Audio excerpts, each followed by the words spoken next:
Hello, hello. It is Tuesday. What day is it? It is Tuesday, May 30th, 2023, and we are here for the daily transmission. Please say hello when you arrive. Honestly, y'all, this is one of those days where, we talk about it in yoga. Um, you know, bring as much as you have today. Listen to your body, cause no harm to your body. If you're here, we are present, right? If you have 30% to give 100% of that 30%. Hey, good morning. Hello. So that's about where I am today. I gave about 30%, or excuse me, I gave about 100% of that 30% that I had this morning on the mat.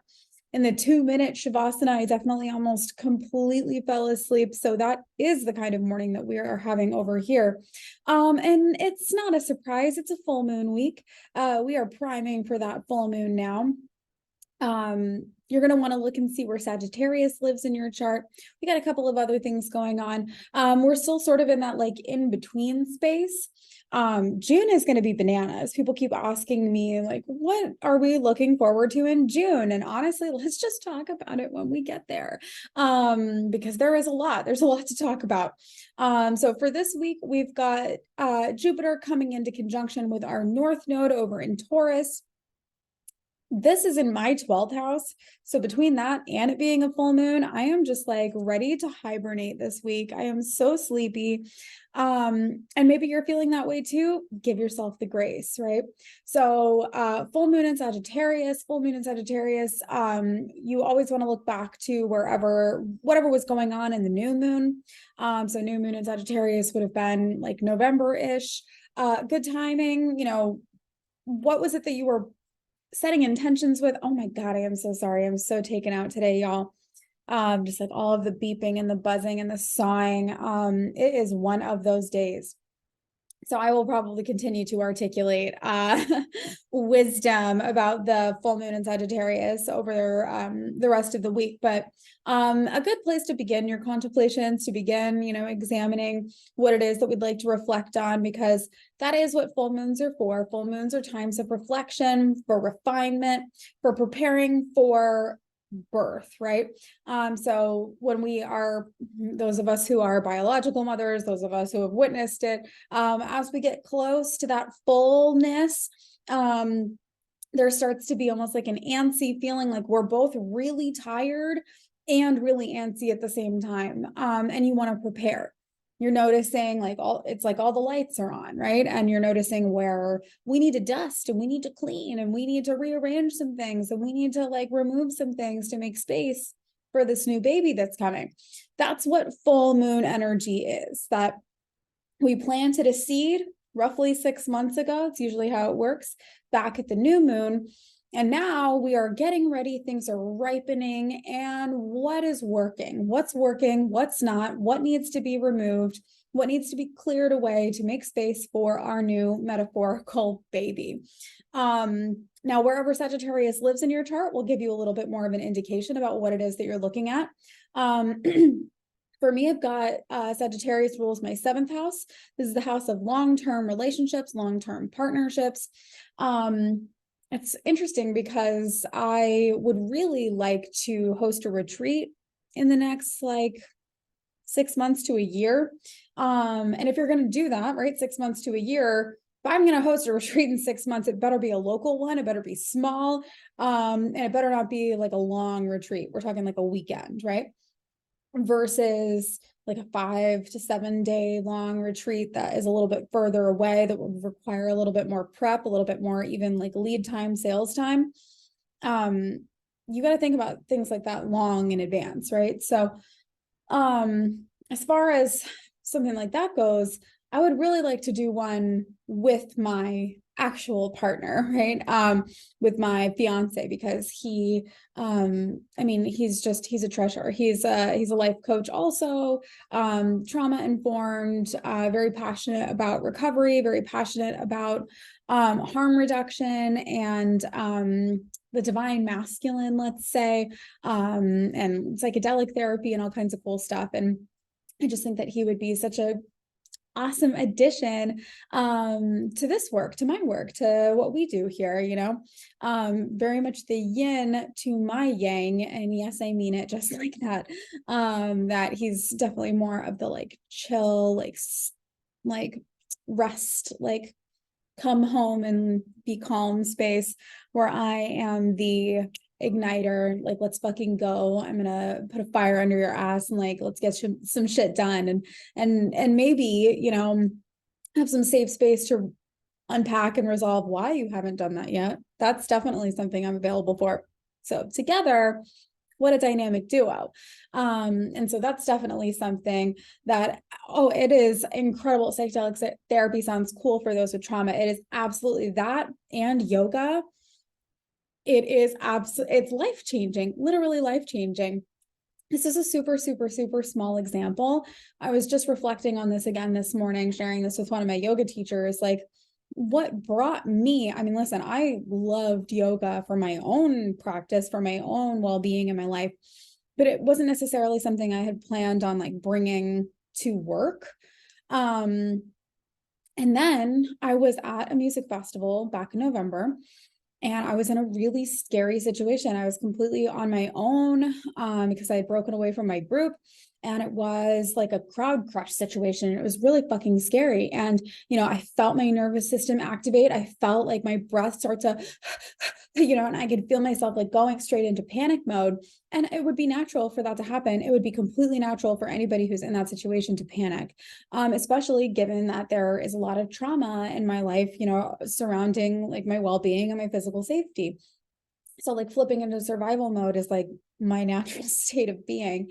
And so all of a sudden I just like felt myself drop into Ujjayi pranayama. It's like the typical breath that we use in vinyasa yoga. And it's like a constricted breathing in the back of your throat, and you can hear it. It's like oceanic breath, or like a Darth Vader kind of effect, right? It's like, right? And I heard one of my yoga teachers in my head say, "You're here, breathe." And I just like, I had these, you know, my earbuds in my ear because I am a safe festival goer. I protect my hearing.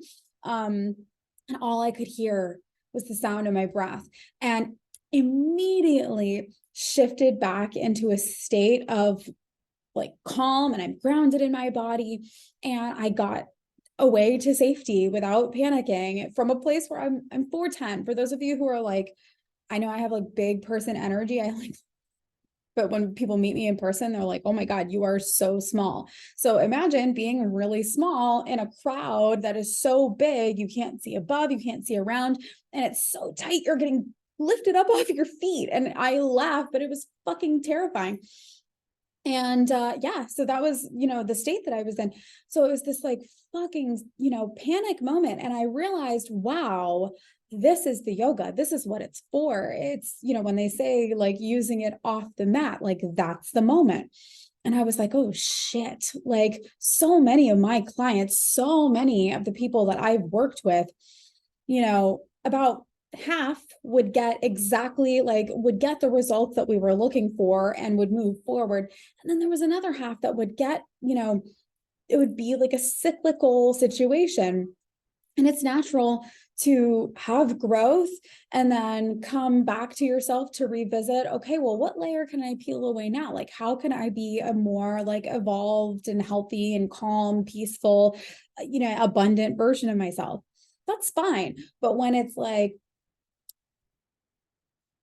feast and famine, you know, and it's like things are working and then they're not, and things are working and then they're not, like that's where we want to like, okay, well, what's actually going on?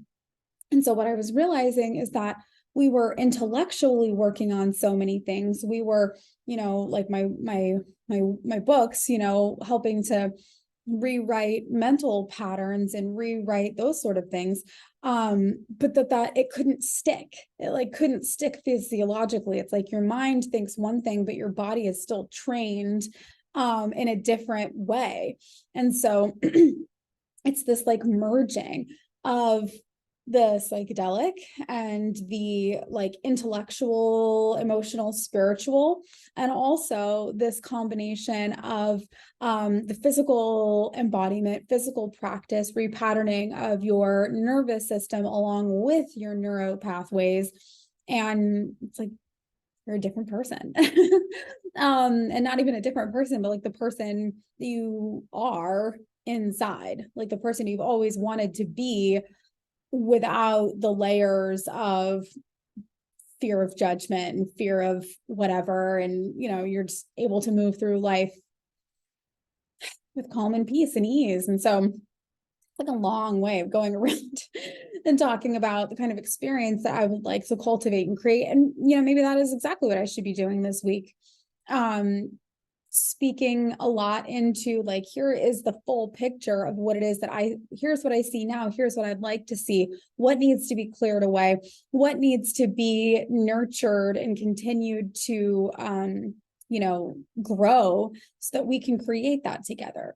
Yeah. And so probably the first thing that I'm going to do is come back to that enriched curriculum, which like was only more reaffirmed over this weekend. My yoga teacher, my like YTT facilitator, we were talking about the business of yoga a little bit this weekend, and you know how much I had to like hold my tongue when it came to like business marketing stuff. And you know, I mean, I did not hold my tongue. I did my best. But anyway, so she was talking about how one of the bigger reasons that she is a yoga teacher trainer, right? That she's not just a yoga teacher, that she is really passionate about having this curriculum, is because there are so many people out there who are doing it not great, right? And not just as YTT, but like in general, like people are out there not giving the full picture, not teaching about the philosophy, not teaching about functional movement, you know, all the things that she's very passionate about. And it got me really thinking about, she's like, I can't just not do this because, you know, then I would be leaving the industry to these people. And it really got me thinking about, obviously, Enrich in my program, and how that was really the original inspiration behind Enrich, was how much disempowering language and disempowering information and just like outright false information is out there about human design. And that was something that I was like, let's take it back, you know? And then I let it go for a long time because I needed to do my own healing and go on my own journey. And now coming back to this place where I feel so confident, not just in the intellectual information, but how to use it, how to apply it, and not just in a repatterning of the mindset, repatterning of our neuro pathways, but like really applying it in our physical daily practice, to come back to presence, to come back to awareness. And so I'm very excited to come back and revisit this information and fuse it with more. So it's not going to just be human design and NLP. It's going to be human design, NLP, and yoga. It's going to be fucking sick. So keep your eyes peeled. That's what I'm working on to prepare for our full moon in Sagittarius, because obviously if we are going to host programs like that and do things like that, I'm going to need my like standard framework. That's going to be the basis of how I work with people individually, how I work with people in small groups. I had a really great question the other day from one of my clients. I'm so glad that y'all love it. It's going to be great. Because I've already seen this. Hang on really quick. I don't know if I mentioned this on Friday, because I may have already told this story, which I'm just like blown away by how fucking bananas this is. This is what I mean. Like, when we can think and plan and strategize and, you know, have our affirmations all we want.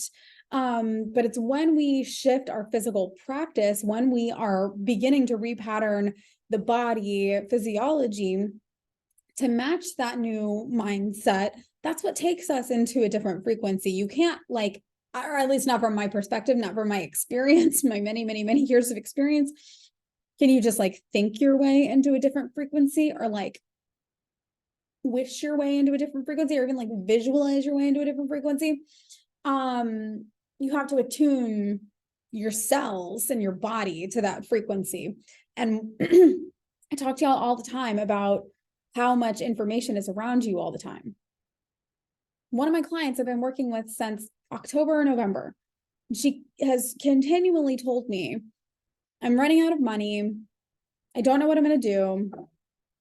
And we have been talking about this, like this concept, our very first session, we were talking about this concept of like an art studio co-op space. And there's so many cool ideas that we have for it. And for her, and just, I want to move there and help her build this thing. It's so fucking cool.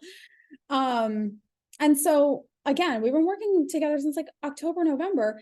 And the other day she says to me, oh my gosh, I just remembered that I have a whole property, like I own a piece of property that I could sell for like $500,000, or we could use it for this space. I have people who want to invest. I have this and that. And I'm just like, are you fucking kidding me? Are you kidding me? How long have you had this property? Oh, since before we were working together. Oh, sure. Right. And she just like was not tuned into the frequency to be able to see it, to be able to like, oh, right, that's in my field. There's so much information. She was like really tuned into that frequency of, I don't have enough. I'm in lack. I'm running out. Right. And when she tuned into the frequency of, for her, breath work is like the magical part of the yoga practice. And we can see that in your design. But for her, you know, we've been working on this breath work practice, making it a daily practice. And it's not something that happens the first day you do it or right away. But I mean, in less than 3 months, we are seeing these results. In less than 3 months. And this is not an anomaly. I have other clients that are happening, like it's the same things that are happening. And clients I've been working with for 6 years, a year and a half. So it is pretty cool to see this all happen. And I had a client ask me right from my incubator the other day, how do you know when it's time to take an offer, take a program, take something, and teach it either to facilitate it to one-on-one or take it to group situations? And I said, it's when I start repeating myself too much. Like when I start to notice that I'm saying a lot of the same things with all of my clients, I realize I have found the pattern, and that it's time to create something that can be facilitated to, you know, more than one person at a time. When we work with one at a time, it can be incredibly potent, and that's cool too, but we'll use essentially the same framework, right? Which we already are, just it's not laid out. And so, yeah, that's what we're going to be working on this week. Very excited about that, as well as some other behind the scenes projects. Yeah, so whatever it is, I would encourage you to check out wherever Sagittarius is in your chart. Again, for me, it's in the 7th house, which is why we're talking about business and partnerships and long-term relationships, and what it is that I need to do, like what's my side of things, like where do I need to contribute energy and effort in order to create more of what that is. Hey, Candace, so good to see you. I saw that you went to a wedding over the weekend. Happy, right? Congrats and best wishes and all the love. We love love. We love love. And on that note, right?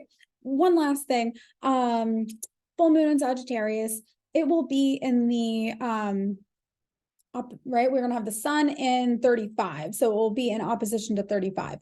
I'm going to look it up, right? I'll give you more info, but, I was just thinking about that the sun is going to be moving into 35 in a couple of days. 35 is the gate of adventure. The gate of adventure, the gate of boundlessness, and the shadow is change, right? The like triggering, like, oh, am I only excited by things if they're changing, or like what does adventure actually mean? So things to consider. I will be back to talk more about it over the course of the rest of the week. I hope that you're having a beautiful Tuesday. In your 3rd house, excited. Oh, that makes all the sense, because makes perfect sense, right? In your 3rd house, because I don't know what else you're doing this week, but one of the things I'm doing this week is working on the rest of your copywriting project. And so that's a lot of like person-to-person communication, a lot of technology stuff. So very interesting that you would be, that we have that in your third house. But is it really? Of course it's not. Of course it's exactly on time. So yeah, anyway, loving y'all so much. Take it easy. If you've only got 30% to give today, give 100% of that 30% and then listen to yourself, right? Listen to your body, cause no harm to your body. We cannot continue working from a place of groundedness and core stability if we get into deficit. So that's all from me today. Loving you so much. Have a beautiful, beautiful day. And I will catch you tomorrow, not Tuesday. Today's Tuesday. I'll see you tomorrow, Wednesday, for our next transmission. Bye, friends.